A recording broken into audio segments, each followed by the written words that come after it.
attraction. So just as a reminder, what is really the law of attraction, right? Like we've heard so much about it in our group. Um, there's so much external information externally in on this topic these days. But essentially, what it is the thoughts and beliefs that we have typically gives rise to what we see around us. Again, exceptions can happen, but for the most part, and especially when it has a lot of emotion associated with it. Um, I remember when I was visiting New York for the first time, maybe about 10, 15 years ago. And a lot of people said, oh, New Yorkers are so rude. Um, and the funny thing is, I didn't give it too much thought. I just dropped it and, just moved on. I didn't think much. But the interesting thing is, when I went to New York, everybody I came across were so friendly and so sweet. And it was at a time when my son was maybe like 2.5 years old or so. Everybody I met, and this was in like Times Square, very crowded. But any stores here, when people would open doors for me, there was one store where I wanted to go in and get cupcakes, and one lady even like offered to get the bag of cakes for me while I was waiting with my son. So so I so the point of that is, sometimes again you hear these stories or these um, things through our experiences, but ultimately what you'll see would be what how you think about a certain topic or a certain thing.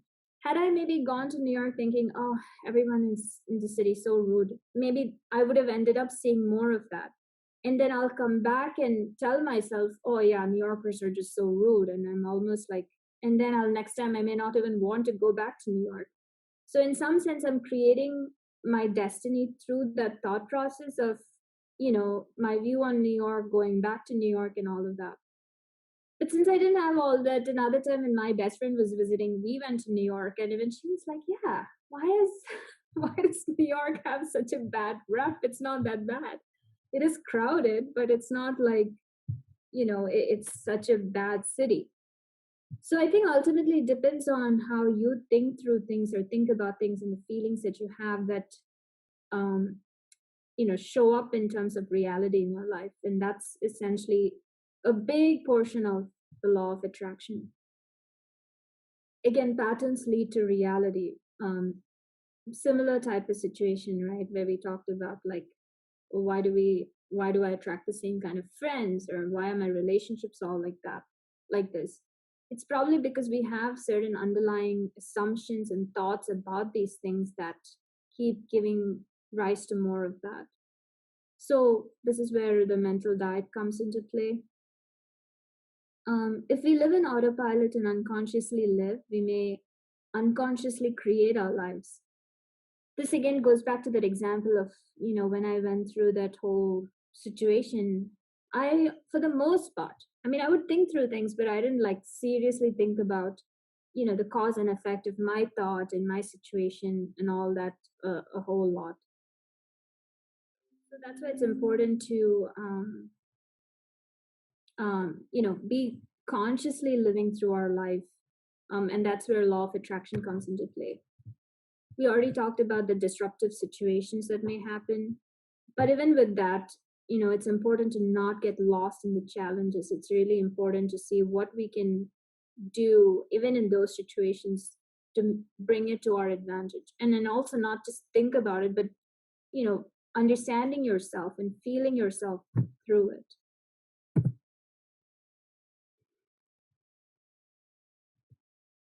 So how can we use the law of attraction to realize our destiny? We can create our financial destiny, our romantic destiny, health destiny, career. It, like we just saw, there may be some things that happen in our life, but it's important for us to be mindful of how we're reacting to those situations and what may have caused it in the first place. Like, what are some thoughts we may have had that attracted these types of relationships into our life, or issues in our career, or like money or health.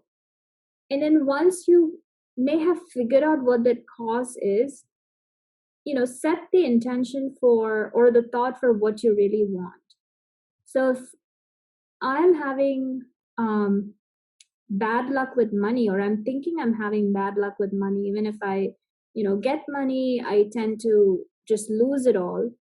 If I have the thought, it's important to replace it with, well, I'm very fortunate with money, I get so much money, and then now on, I will also be holding on to the money, I won't lose it. So once you start believing in that, you will notice that you start feeling, or you'll start attracting more of those types of situations into your life.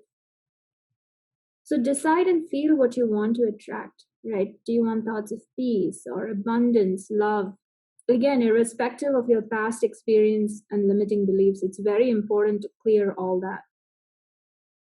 Stability in your thought, that's important too. Like one day if I say, yeah, I want money, and the next day I say, well, money is kind of evil, that doesn't work either, because you have to have some level of clarity around what you want and how you want to go about it. And again, to get that stability, it is through spending time with yourselves, and through meditation, and through that inner sense that you'll get to some of those answers.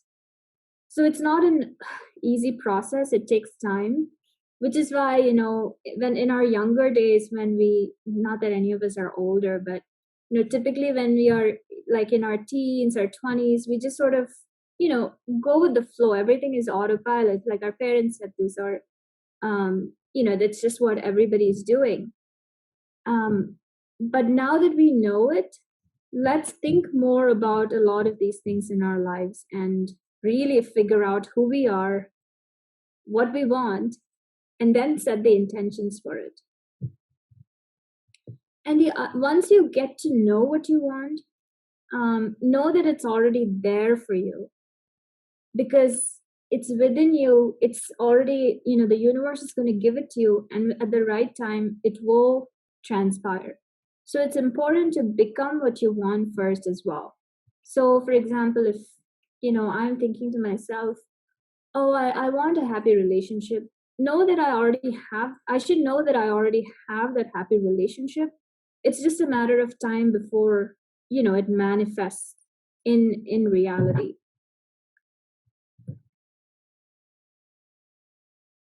So once we know what we want and we figured it out, you create the thought and you ask the universe. Um, and again, there is this whole, it's kind of a holistic approach. I feel a lot of times, people look at law of attraction as well. If I just have like 10 images in front of me, it'll all come to fruition, or it may come to pass, and it may. But if you consciously want to create it, it is a pretty holistic approach of body, mind, spirit. So thinking about, again, how much are you using your mind to think through, or feel through all these things? Spiritually, is this all aligned with your bigger purpose of being on the right track to be aligned with the universe? And then, going through all that with persistence and consistency, that's very important. Um, so essentially, it goes to your actions. Like, are you putting in the effort for some of these things, or are you just waiting for things to happen to you? Another important thing is, where is this coming from? Is it coming from a place of ego, or is it coming from a place of kindness and humility? A lot of times, we've talked about like helping people in the past, but one important thing to remember is, are you genuinely helping because you want to help them, or are you expecting something in return? And that's very important. So when you do things for people, or just in general, like if you're serving with an expectation of return, the universe may not look at that in like with like a very positive spirit. Trusting the universe. So you've done all this, you've created the thought, you've asked the universe for it.